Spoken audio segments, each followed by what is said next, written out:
যেসব লোকেরা নিজেদের প্রবলেমকে লোকেদের সাথে শেয়ার করে না, সে সকল ব্যক্তিদের মধ্যে একটা স্পেশাল কোয়ালিটি থাকে। কিন্তু কি সেই কোয়ালিটি?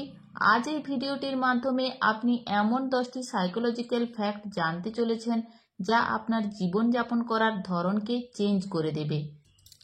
ফ্যাক্ট নাম্বার 10, সাইকোলজি হিসাবে যে ব্যক্তি যত বেশি ঘুমায় সেই ব্যক্তির ততই বেশি ঘুম পায়। দেখুন, আপনি অনেকক্ষণ ঘুমালে পরের দিন যে কম ঘুম আসবে এমনটা নয়, বরং আপনি যত বেশি ঘুমাবেন আপনার ততই বেশি ঘুম পাবে।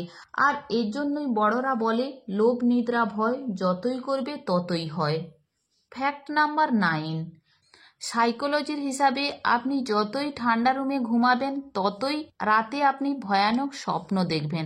মানে আপনার ঘুমানোর রুম যত বেশি ঠান্ডা হবে আপনি রাতে তত বেশি ভয়ানক স্বপ্ন দেখবেন।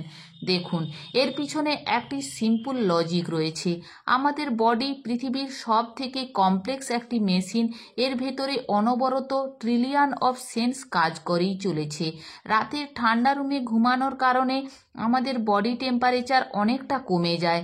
তো ব্রেন এই বডি টেম্পারেচারকে মেনটেন করার জন্য আপনাকে ইচ্ছে করে ভয়ানক স্বপ্ন দেখায়, যাতে আপনার বডি হিট প্রডিউস করতে পারে এবং বডি টেম্পারেচার যেন মেনটেন থাকে। আমেজিং, তাই না? ফ্যাক্ট নাম্বার 8, একটি মজাদার ফ্যাক্ট বই।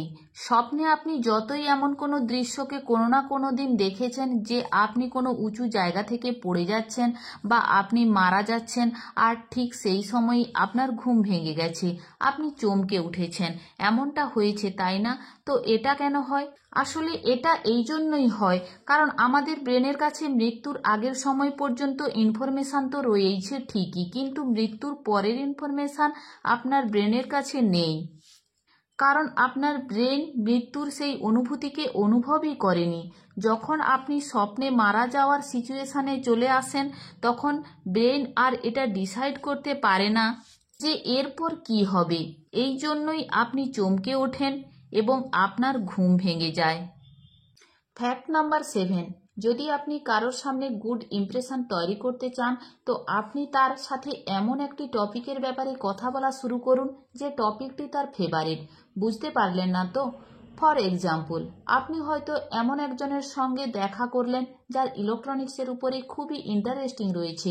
হতে পারে আপনিও ইলেকট্রনিক্সের ব্যাপারে অনেক কিছুই জানেন, ইনফ্যাক্ট তার থেকেও হয়তো বেশি জানেন, কিন্তু তার সামনে আপনি এমন ভাব করুন যে আপনি তার থেকে অনেক কম জানেন।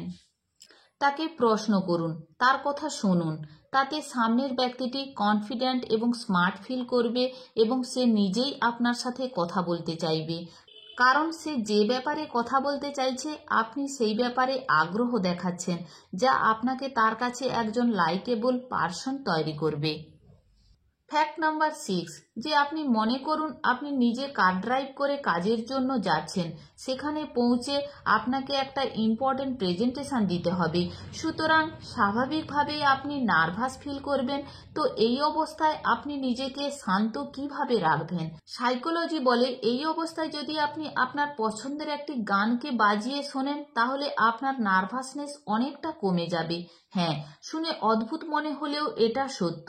তার কারণ গান করার সময় আপনার ব্রেনের এন্ডোরফিনস এবং অক্সিটোসিন হরমোন রিলিজ হতে শুরু করে, যা আলটিমেটলি আপনার স্ট্রেসকে খুবই দ্রুত গতিতে কমিয়ে দেয় এবং আপনার মুডকে ঠিক করে দেয়।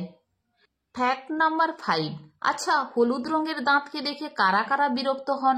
আপনি কি জানেন যে হলুদ দাঁত সাদা দাঁতের তুলনায় বেশি মজবুত হয়?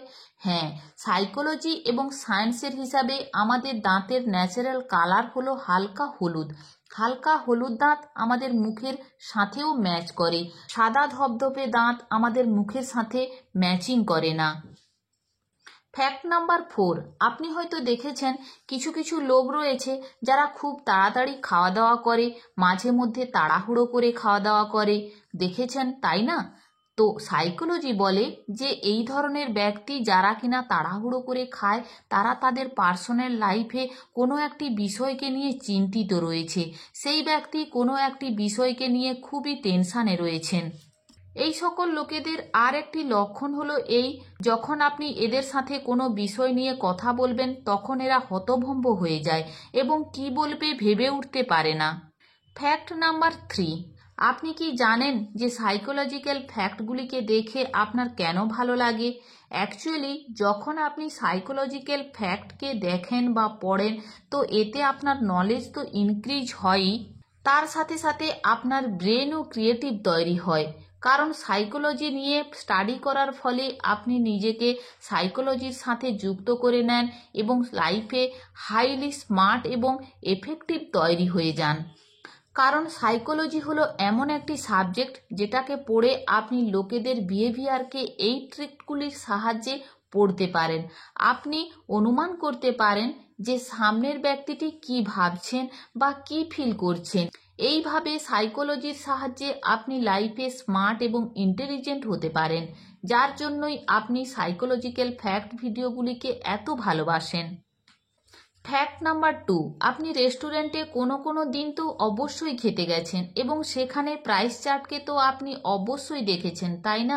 কিন্তু আপনি কি জানেন যে এই প্রাইস চার্টকে রেস্টুরেন্টের লোকেরাই দুটো সাইকোলজি ব্যবহার করে, এর ফলে এদের ইনকাম অনেক বেড়ে যায়। অ্যাকচুয়ালি রেস্টুরেন্টে তাদের মেনুতে ইচ্ছে করেই দামি দামি খাবারের নামকে অ্যাড করে দেয়, যাতে একজন নর্মাল পারসন যে কিনা এত দামি ফুডকে এফোর্ড করতে পারে না, এই ফুডকে অর্ডার না করলেও একটু নিচে দেওয়া আইটেমগুলিকে অবশ্যই অর্ডার করবে।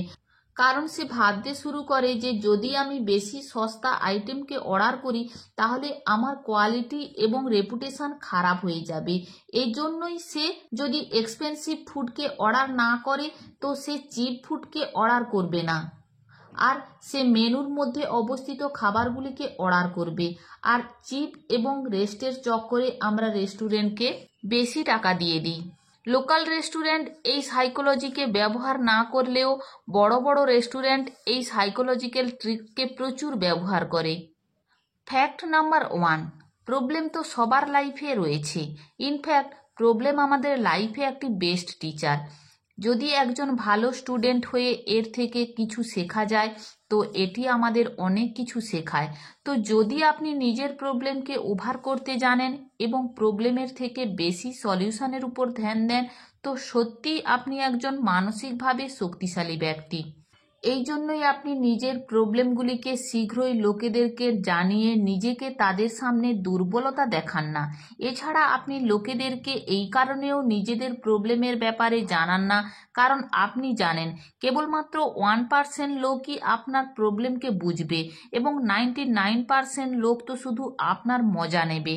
তো বন্ধু, এই 10টি সাইকোলজির ফ্যাক্টের মধ্যে থেকে আপনাকে কোন ফ্যাক্টকে সবচেয়ে বেশি ইন্টারেস্টিং এবং ইউজফুল বলে মনে হয়েছে তা কমেন্ট বক্সে অবশ্যই জানাবেন।